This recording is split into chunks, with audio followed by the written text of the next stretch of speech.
welcome to our webinar today on the power of email and mobile for a wow experience in customer journeys. I think I'm really excited about this today because, I think we're excited to provide some actual clear tips and examples of how you can use email and push notifications for your customer engagement. So I'll go ahead and let my colleague here, Chloe from Sinch Mailgun, kick things off by introducing herself. Hi again, everyone. Thank you for having me, Eyra. I really appreciate it. As Eyra mentioned, I am a product marketing manager at Sinch Mailgun. I've been in the email industry for almost 10 years now. I love email. Email's very alive and well. It is not dead, no matter what you might hear. And you're going to learn a little bit more about it as we have this discussion. So thanks again for having me, Eyra. Perfect. Thanks, Chloe. We really appreciate you being here today. And as she mentioned, my name is Eyra. I've actually been here at OneSignal for about 5 years. So I've been involved in the customer industry, or excuse me, customer engagement space for quite some time. I primarily work in customer success, so focused on helping our customers not only kind of onboard and implement the tool, but also just strategize on how to use the tool that's best for their business in the ways that's best for their business. So excited for you all to be here with us today. So let's get into it. Chloe, would you like to tell us a little bit more about Sinch Mailgun?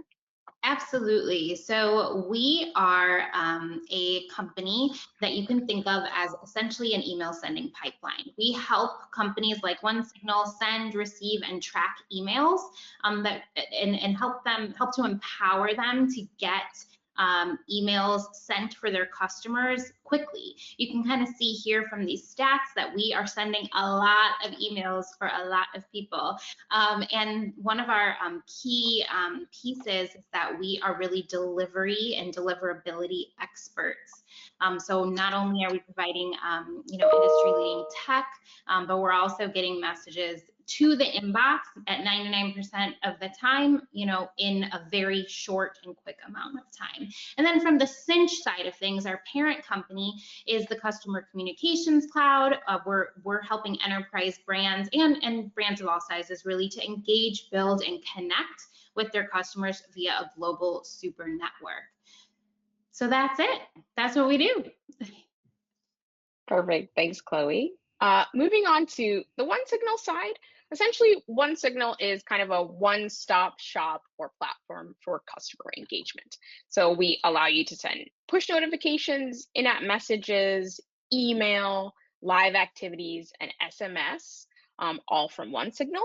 And the great thing about it, similar to Sinch Mailgun, is it's super fast, reliable, generally easy to set up and use, and pretty much all geared towards helping you drive effective engagement and ROI.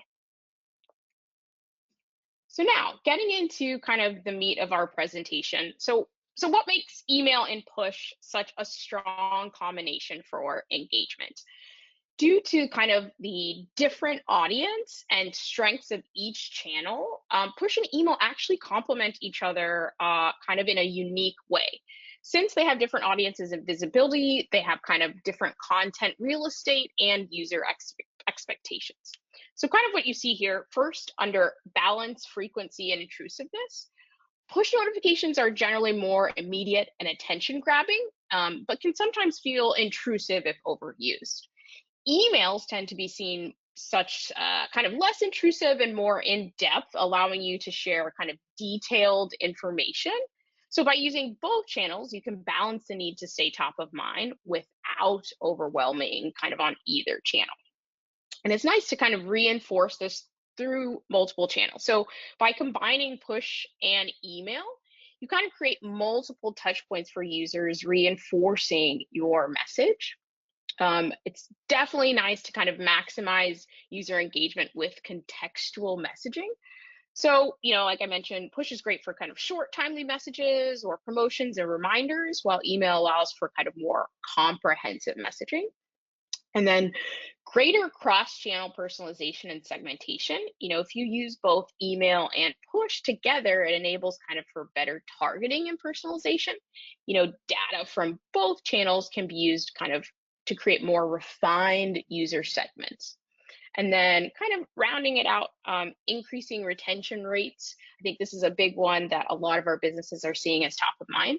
So by covering multiple channels, you can improve the likelihood of bringing kind of lapsed users back into the app, and push notifications are kind of ideal for immediate calls to action, while emails can re-engage users with more in-depth content or offers, increasing the overall effectiveness of your engagement efforts.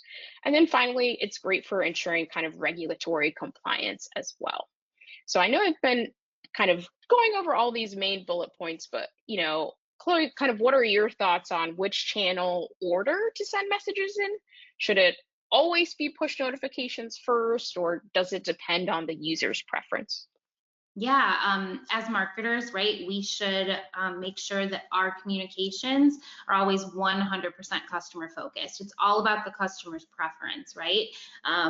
They should, drive everything that we do, and they should feel convicted to then take action, right? So I would say it's best to use the preferred channel of communication first.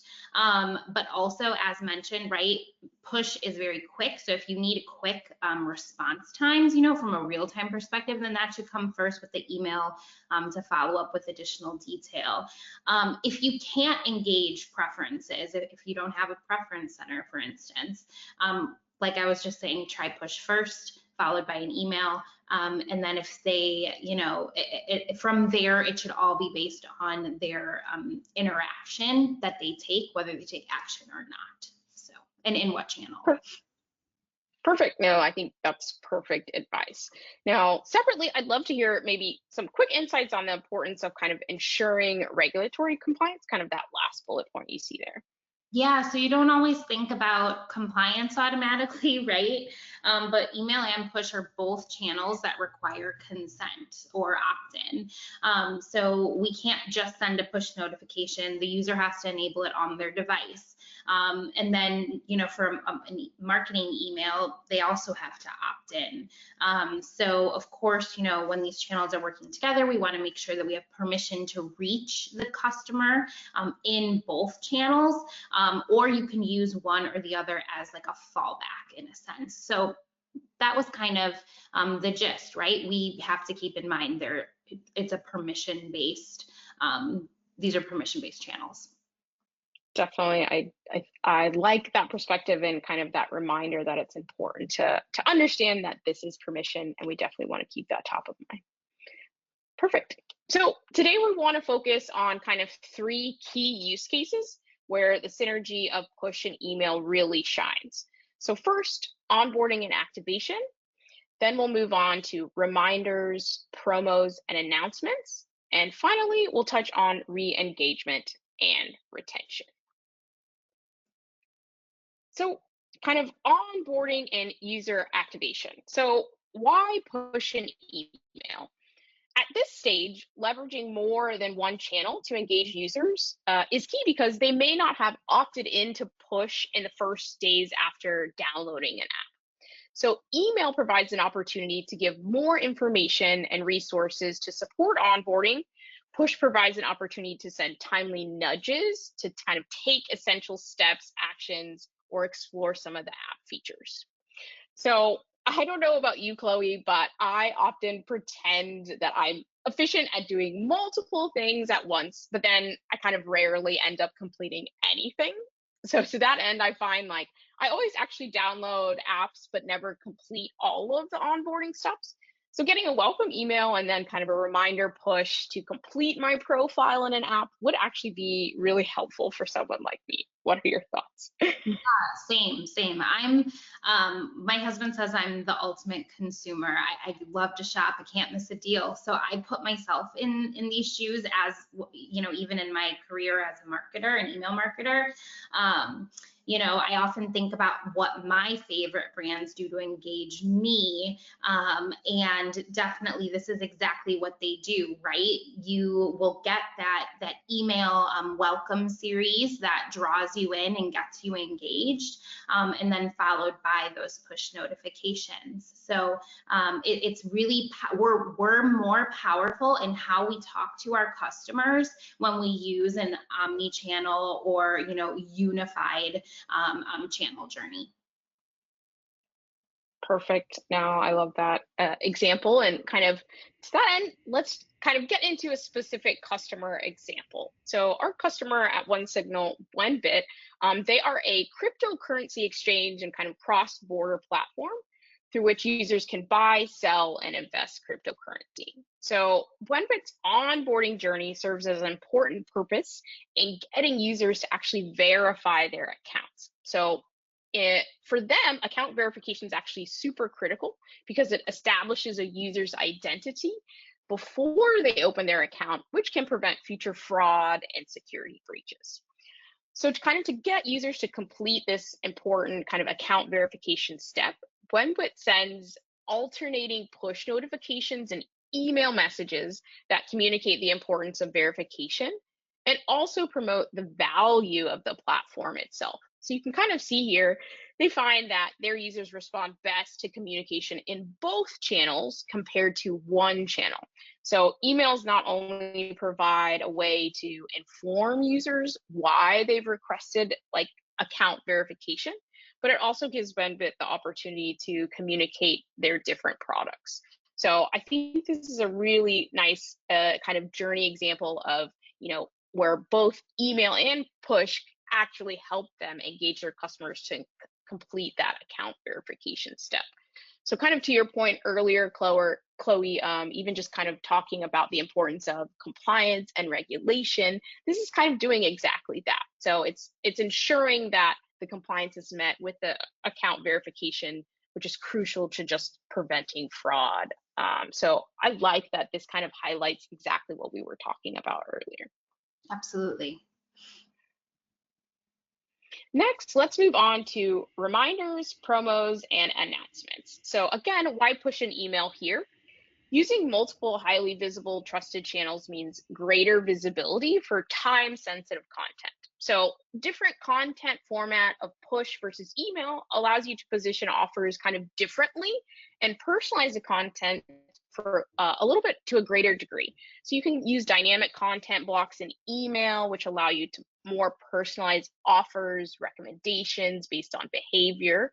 And then push can help you nudge users to return to their cart or take advantage of an offer before the deadline. So I think this is really nice. And we also are kind of aware of webhooks that are super valuable for this use case. So you can actually take user directly to the intended app screen or product page to either complete that purchase or take advantage of that specific promo. So, you know, Chloe, what do you think about maybe using targeted email like drip campaigns here pretty effectively? How have you seen that work maybe with this specific example?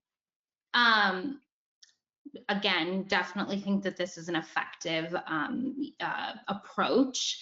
I will say that we advise to make sure that we're advising our customers to be very strategic with the timing of your message, right? You know, some folks, like you were mentioning, an abandoned cart message, for instance, whether it's via email or push, we need to be conscious of how quickly we're getting that message to the user. You might want it to be a whole 24 hours, or maybe like you see based on the data that maybe it's shorter than that. Maybe it's just a few hours time frame. But either way, whether you're reaching out to them in a combined way, like we're talking about today with the combined journey, you want to be very conscious not to overwhelm and overflow your customer base with too much, right? Because that could potentially lead to them unsubscribing. That makes so much sense, Chloe. I think that's an important call out, just being cognizant of the timing of your messages. I think particularly with promotions and reminders that also may be expiring. So that kind of can help you maybe navigate hitting them at the right times before those expire as well. Yeah. Great. So a customer highlight for kind of this is our customer BetMate. So they're a sports betting app And particular for sports betting apps, like engaging users with timely updates and reminders is actually kind of key to ensuring like a seamless experience and kind of fostering long-term player loyalty as betting, opportunity centers around live events, right? So BetMate uses email to advertise upcoming events. As you can see here, there's kind of a big weekend of events happening. And then follows up with a push reminder as the event gets closer to ensure users don't miss participating kind of by those deadlines. So push notifications are also used to kind of keep them updated with game activity and what's happening so that the users can engage and maybe potentially make those bets as based on what's happening as well. So kind of a quote from the founder of BetMate said that utilizing notifications and email and even in-apps kind of help them build trust between kind of them and their customers and allows them to keep everyone up to date on key events and activities, which is really nice. Perfect. So kind of a bonus example we have here for BetMate is actually BetMate uses email and push to kind of incentivize and drive referrals as well. So I like this because driving referrals is kind of through organic growth, and it's a key objective that BetMate had for their kind of customer acquisition cost, since they notice they're rising every year, but they kind of want to keep them, at a minimum. And so kind of to support this, they set up kind of a referral journey using both email and push. So this allows them to automatically tailor and personalize the onboarding and engagement messaging to kind of the referral experience specifically. So as you can see here, this flow that they've set up kind of helped them achieve their goal of like refer a betmate. It's like a viral coefficient. So they were able to kind of consistently reach that over one, like ensuring that each user brings at least one more active user into the app. And so what I love about this example is that BetMate is using kind of dynamic content here in the email specifically kind of for personalization. I think they use it really, really well. What are your thoughts on kind of how they use this dynamic content effectively, Chloe? Yeah, absolutely. They are for sure pulling in, you can kind of see here that dynamic piece. But if we really think about this use case around sports betting, I've had clients in the past, actually very popular clients who have done this, and they really use highly personalized, highly sophisticated personalization to deliver that one-to-one customer conversation. So, this communication that we're looking at right here is a little more basic, right? But if you get into your fantasy sports, your online betting, you are getting so many different personalized touch points being pulled in. And the important piece there is making sure that when you're collecting your customer data, that you're keeping it very organized, and you are also making sure that you are personalizing follow-up communications as well based on how they engage. So using that engagement data to really continue to drive your communications or continue to influence your communications with the customers. Perfect. Love that. Next, so to keep things moving, let's go ahead and move to our last example here, which is re-engagement and retention. So again, why is push and email super effective in this particular case? So again, the multiple touch points kind of increases the likelihood of engagement and reinforces your message. It allows for a wider reach of unengaged users here. And the contextualized messaging increases the likelihood that it will resonate with your users. I think push offers timely reminders at critical junctures in the user journey. And then email provides more real estate to address the reasons for churn. For example, like maybe it was a need for support or a need for greater education. It could be providing support for finishing an account step. It kind of is nice to then provide more context on just enticing users back with a promo or even a limited kind of time deal. So, I think honestly, I like that both channels here just allow for wider reach. I think sometimes it comes down to just playing a bit of a numbers game, and the use of both channels here kind of automatically makes the audience numbers wider and bigger. So moving on, to an example, a customer example of ours. So this is really nice. Zenny is a OneSignal customer that is actually taking advantage of journeys really, really well. And they're playing a crucial role in supporting and promoting kind of what they call Zenny Rewards, which is their customer loyalty program. So these efforts have helped to retain users and increase their user lifetime value. So when Zenny customers have opted into lifecycle channels, including both email and push, Zenny noticed that they actually are likely to purchase 32% more pairs of glasses in their lifetime of being a Zenny user. So on a high level, that equates to about 22% greater lifetime value. So this is really important context in terms of just using both email and push to kind of re-engage and keep their users throughout the lifetime of using this particular platform, in this case, Zenny. So finally, we wanted to kind of provide you all with some best practices for using push and email campaigns. So, when using multiple channels, it's important to avoid communication overload and instead use each channel to kind of balance the other and pick up where the message left off. So a key to kind of achieving the omni-channel balance is first kind of segmenting your audience. So divide your user base into kind of segments based on preferences, behavior, engagement levels to kind of send targeted and relevant messages, reducing the risk of overload. So next, user opt-in and preference controls. You can provide users with clear opt-in choices and preference setting.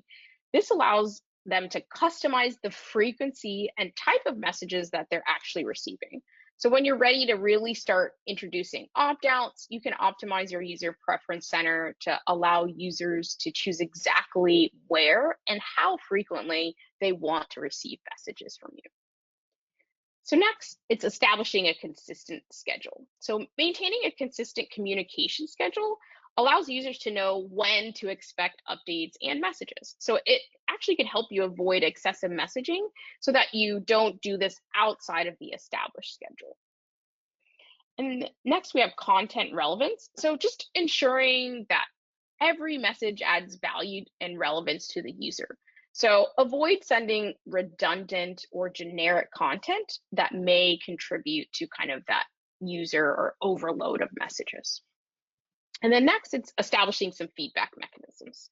So definitely we encourage you to kind of get user feedback and then act upon it to fine tune your communication strategy. So really listening to the preferences and adjusting your messages accordingly to kind of strike that nice balance.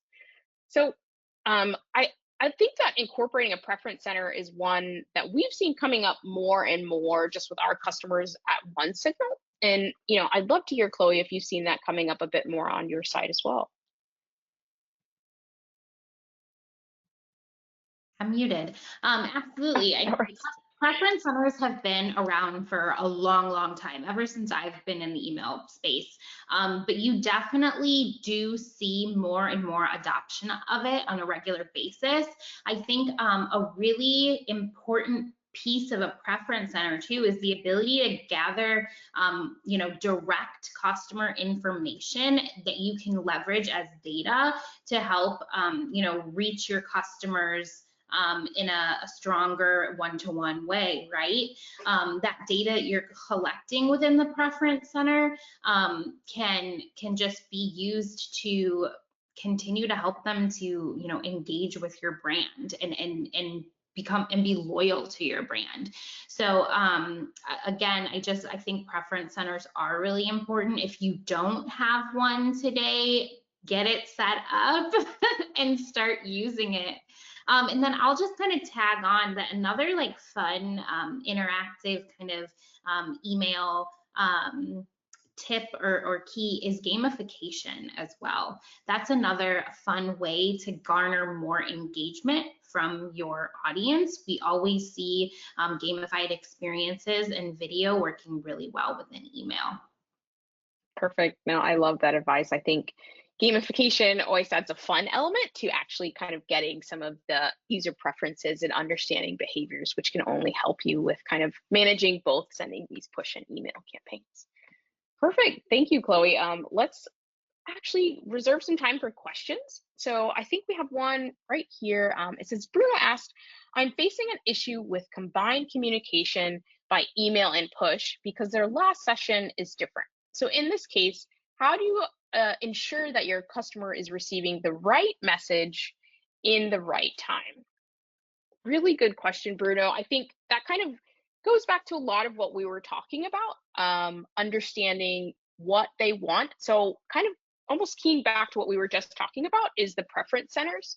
So it's kind of understanding if they are geared towards their preferences being maybe just around reminders or promos. I think some of that short communication is going to help with being sent in a push notification as opposed to an email. And it's nice that you can send that if you know that your promotion is about to end in a day or two. You can actually pretty timely send a notification either right before, a day before, or even 24 hours before it ends. So I think that the preferences actually help you kind of key in on sending the right message at the right time. Chloe, I don't know if you have any additional thoughts. Yeah, I would also just say going back to engagement data is really important too. You know, if there's a lag between with your data that's coming in, you know, you might want to look at that, do sort of a hygiene of that data, or maybe you have to, whatever feeds are coming in, maybe you have to look at those to like make them more frequent perhaps, to make sure that the information that you are receiving on your end can help you make those data-driven decisions. Great answer. Let's see if we have any other questions. Perfect. So next up, how do I measure the effectiveness of these campaigns and how they work together? Really good question from the audience as well. I think actually this is hinting on what Chloe was just mentioning around understanding the data. And so kind of understanding what engagement you are receiving is actually really going to help understand how effective they are. And one other aspect that we haven't talked about much is actually doing maybe some A/B testing. So that allows you to kind of understand whether that first push message you sent, are you getting high engagement with that, or is it a little bit lower? Or maybe with the second email or third push that you're sending. A/B testing is a nice way to understand what is really resonating with your users, whether it's one message over the other, one call out or tagline over the other. So that way you can kind of hone in a little bit better as what's around what's resonating to kind of continue to optimize and make them a little bit more effective. Yeah, absolutely. And if we look at metrics that are available for email and metrics that are available for push, you have some overlap, right? So you can kind of do a little bit of a one-to-one comparison with a couple of those metrics, and to really, you know, use your data to tell a good story. Perfect, great. So it looks like we got a couple questions. Let's see, maybe just one more. So some of them are some services specific questions. So we'll definitely follow up with you directly to get you kind of set up after the webinar. But it looks like one final question was maybe around kind of providing like, how can I make sure my messages are not overwhelming my users? So this is a really good one, which I think we touched on a little bit, is keying in, you know, how do we avoid message overload? And so I think one of the best ways to do this is kind of just understanding like what your users want with the preferences and what their behavior is. And that allows you to kind of strike that nice balance. So what we're saying is that I think actually combining email and mobile push allows you to kind of avoid overwhelming your customers because they're have kind of specific use cases with push being a little bit more short, nudging, maybe to take action, to take steps, while email allows for a little bit more contextual explanation type messages combined with more personalization. So actually, I think the kind of point of our webinar, one of them is when you combine them nicely, it actually allows you to avoid overwhelming your users or your customers. Yeah, absolutely. And just being conscious too of unsubscribes, of course. You know, if you're seeing a lot of unsubscribes in one channel or the other, or in general, maybe that's your cue to pull back a little bit, or just shift your contact approach. So. Definitely. Really good advice, Chloe. Thank you so much. Well, that is all the time we have for today. Appreciate you guys joining, sticking around, asking really good questions, and even managing through some of the technical difficulties that we had at the beginning. But thank you. If anyone has any additional questions, please feel free to reach out. We're always happy to chat and help and provide any more examples and strategic insights that we can. Thank you all so much. Everyone have a great week. Thank you. Take care.